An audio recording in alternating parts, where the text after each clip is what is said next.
Hello everyone, welcome back to my YouTube channel. क्या आपको भी हु, हुम, हुज, विच और दैट में कंफ्यूजन होती है? अगर हाँ, तो आज का वीडियो आपके लिए। इस वीडियो के बाद आप रिलेटिव प्रोनाउंस को बिना किसी कंफ्यूजन के इस्तेमाल कर पाएंगे। तो चलिए शुरू करते हैं। Relative pronouns. रिलेटिव प्रोनाउंस क्या होते हैं, इसकी हम डेफिनेशन देख लेते हैं। देखो, a relative pronoun is a pronoun that joins two sentences and refers back to a noun mention before it. देखो क्या होता है रिलेटिव प्रोनाउंस। वह प्रोनाउन होता है जो दो वाक्यों को जोड़ता है और पहले आए हुए नाउन या प्रोनाउन की ओर संकेत करता है। क्लियर? आपको अच्छे से समझ में आ गया होगा रिलेटिव प्रोनाउन की डेफिनेशन। चलो आगे देख लेते हैं रिलेटिव प्रोनाउंस कौन कौन से होते हैं। हु, हुम, हुज, विच और दैट, ये 5 रिलेटिव प्रोनाउंस होते हैं। इनका हम एक एक करके आगे पढ़ेंगे, विस्तार से पढ़ेंगे। तो चलो सबसे पहले देख लेते हैं हु और हुम। हु और हुम का यूज कहाँ पे होता है? देखो, हु और whom are use when antecedents are people और पर्टिकुलर एनिमल। हु और हुम का यूज होता है जहाँ पे इनका एंटीसीडेंट या तो कोई पीपल यानी कि कोई आदमी होगा या फिर कोई पर्टिकुलर एनिमल होगा, वहाँ पे हु और हुम का यूज होता है। अब आपको एंटीसीडेंट का नहीं पता, चलो एंटीसीडेंट्स के बारे में बता देते हैं। एंटीसीडेंट्स क्या होता है, तो चलो एंटीसीडेंट देख लेते हैं क्या होता है। Antecedent, the noun that comes before a relative pronoun and is referred to by it is called the antecedent। देखो पहले ये सेंटेंस देख लेते हैं, इसके बाद आपको अच्छे से समझ में आएगा। देखो यहाँ पे दे रखा है the girl who won the race is my sister. अब इसमें डेफिनेशन क्या थी कि the noun that comes before a relative pronoun. अब इसमें जो रिलेटिव प्रोनाउन है वो है हु। तो यहाँ पे हु से जो पहले नाउन आया है, रिलेटिव प्रोनाउन से पहले जो नाउन आया है, कौन सा नाउन है? गर्ल। यहाँ पे रिलेटिव प्रोनाउन से पहले जो नाउन आया है वो नाउन है गर्ल। तो जो रिलेटिव प्रोनाउन से पहले जो नाउन आता है और जिसके बारे में हम आगे बताते हैं वो है एंटीसीडेंट। जैसे कि यहाँ पे हम गर्ल्स के बारे में उस गर्ल के बारे में बता रहे हैं, the girl who won the race is my sister. लड़की जिसने रेस जीता है वह मेरी बहन है। तो यहाँ पे जिस नाउन के बारे में जो रिलेटिव प्रोनाउन बता रहा है वो उसका एंटीसीडेंट्स होता है, यानी कि ये गर्ल है वो इसका एंटीसीडेंट है। चलो इसमें एग्जांपल में मैंने इसको अच्छे से लिखा है। द गर्ल हो गया यहाँ पे एंटीसीडेंट, और इसके बाद में हु क्या है? रिलेटिव प्रोनाउन है। और वन द रेस ये बाद में जो बचा है उसको उसके आगे जोड़ दिया। आपको मेन ये देखना था कि एंटीसीडेंट क्या है। तो एंटीसीडेंट जो हु से पहले या रिलेटिव हु और हुम से पहले जो प्रोनाउन रिलेटिव प्रोनाउन है हु और हुम, उससे पहले जो नाउन आता है वो उसका एंटीसीडेंट होता है। Clear? The man whom I met is a doctor। अभी सेकंड सेंटेंस में देखिए, इसमें देखो एंटीसीडेंट क्या है? इसमें एंटीसीडेंट मैन है, मैन, क्योंकि ये रिलेटिव प्रोनाउन whom से पहले आया है तो यहाँ पे ये एंटीसीडेंट मैन है। The man whom I met is a doctor।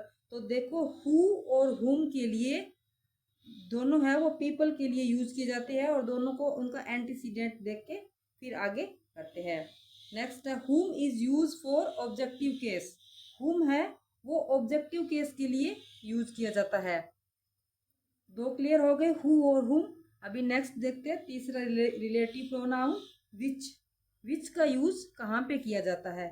which is use for animals and things.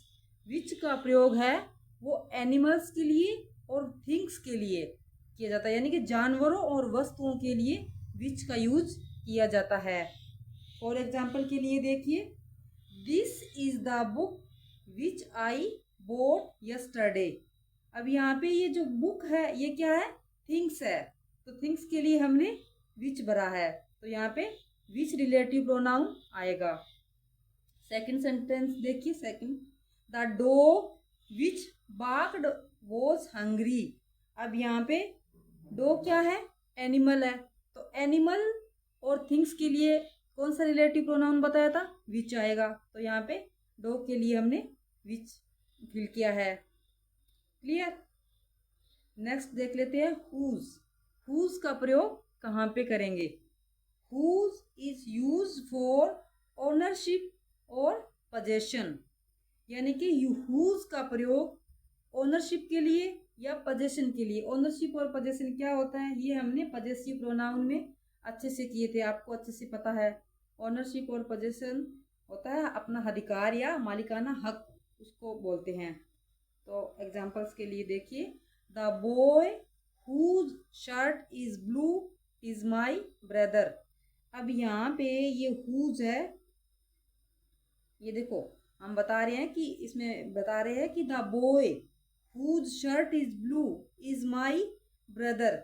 लड़का जिसने ब्लू शर्ट पहन रखी है वो मेरा भाई है। तो यहाँ पे हुज का प्रयोग आपको अच्छे से समझ में आया होगा।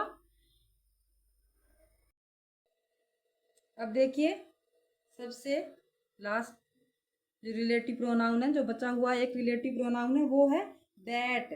दैट का यूज कहाँ कहाँ पे होता है, और ये इंपॉर्टेंट भी है, दैट का प्रयोग ज़्यादा आता है। दैट, हु और हुम ये तीनों ही ज़्यादा आते हैं। तो दैट का देखिए, that is use for person, animal and things.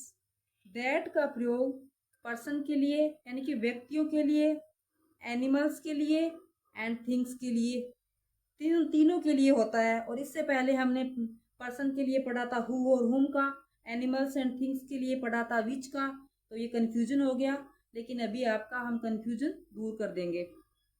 चलो देखो, फॉर एग्जाम्पल के लिए देखिए, the boy that won the race is my cousin.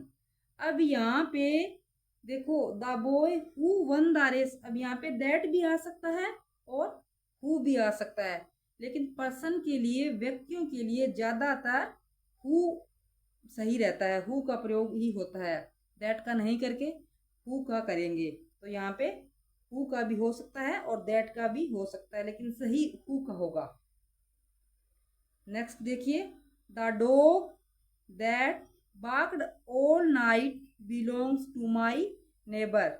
अब यहाँ पे डॉग है वो एक एनिमल है, और एनिमल के लिए यहाँ पे हमने दैट भरा। The dog that barked all night, जो पूरी रात भौंक रहा था, वो मेरे नेबर का है। क्लियर। नेक्स्ट देखिए, third number, this is the book that I bought yesterday. ये बुक है, ये थिंग्स है, और थिंग्स के लिए भी दैट का यूज होता है। तो this is the book that I bought yesterday. चलो अभी आपका कंफ्यूजन दूर करते हैं। देखो मैंने यहाँ पे नोट डाला है, रिमेंबर, याद रहे आपको, remember that can replace both who, मतलब दैट का प्रयोग दोनों के लिए करते हैं, हु और विच दोनों के लिए। हु का प्रयोग जहाँ पर पीपल है वहाँ पे दैट का भी हो सकता है और हु का भी हो सकता है। एंड विच, विच जहाँ पे विच का प्रयोग किसके लिए होता है, थिंग्स के लिए और एनिमल्स के लिए, तो इनके लिए विच का भी होगा और दैट का भी होगा। In many defining relative close, बहुत सारे जो रिलेटिव क्लोज है उनके अंदर हु और विच दोनों का प्रयोग दैट के साथ कर सकते हैं, दैट की जगह कर सकते हैं। यानी कि दैट का प्रयोग हु और विच दोनों की जगह हम यहाँ पे कर सकते हैं। बहुत सारे जो रिलेटिव क्लोज है उनके अंदर इसका प्रयोग कर सकते हैं। चलो देखते हैं रिलेटिव प्रोनाउंस और अच्छे से क्लियर होंगे। अब हम प्रैक्टिस के लिए कुछ क्वेश्चन रखे, प्रैक्टिस क्वेश्चन, उनको देख लेते हैं ताकि आपका कंसेप्ट अच्छे से क्लियर हो जाए। चलो सबसे पहला क्वेश्चन देखते हैं। I met the girl father is a doctor. तो यहाँ पे कौन सा रिलेटिव प्रोनाउन आएगा?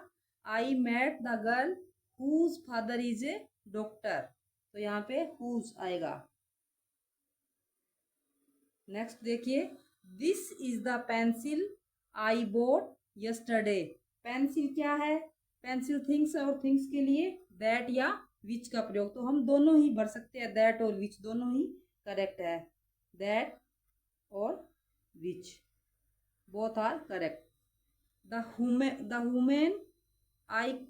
The women dash I called is my aunt, तो यहाँ पे वुमेन के लिए द वुमेन हुम आई कॉल्ड, हुम, ये हुम का प्रयोग है ना, ऑब्जेक्टिव केस में आता है। जब सेंटेंस का ऑब्जेक्ट होता है वहां पे हुम का प्रयोग करेंगे, अगर सब्जेक्टिव होता तो हु का प्रयोग होता है यहाँ पे।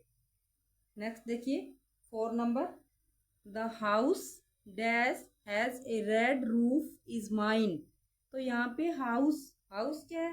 थिंग है, और थिंग के लिए वो ही दैट और विच का, तो both are correct. That oblique which दोनों ही भर सकते हो, आपके दोनों ही सही है। The teacher dash teach us English is very kind, तो इसमें देखो द टीचर, अब यहाँ पे ये सब्जेक्टिव केस में आया तो टीचर पर्सन के लिए हु आता है, तो यहाँ पे हु या हुम आता है, लेकिन ये सब्जेक्टिव केस है। जब सब्जेक्टिव केस में सेंटेंस हो तो उसके लिए हु भरेंगे, ऑब्जेक्टिव केस के लिए हुम, तो यहाँ पे आएगा who. The teacher who teach us English is very kind. Next 6 number देखिए, the movie dash we watch amazing, तो इसके लिए क्या आएगा? द मूवी है वो क्या है? थिंग है, तो किसी थिंग्स के लिए हम क्या बढ़ते हैं? दैट या which, that oblique which both are correct. Next देखिए 7 number sentence is the house the horse dash I recently bought is from Saudi Arabia, ये सेंटेंस 7 नंबर सेंटेंस है। इसका आंसर आप कमेंट बॉक्स में देना, देखते हैं आपको कितना समझ में आया है, देखते हैं कितने लोगों का सही होता है, तो इसका आंसर आप मुझे कमेंट बॉक्स में दीजिए। अगर आपको रिलेटिव प्रोनाउंस अब आसान लगने लगे हैं तो प्लीज़ वीडियो को लाइक करें, अपने दोस्तों के साथ शेयर करें और मेरे चैनल को सब्सक्राइब करना बिल्कुल न भूलें। Thank you, have a nice day.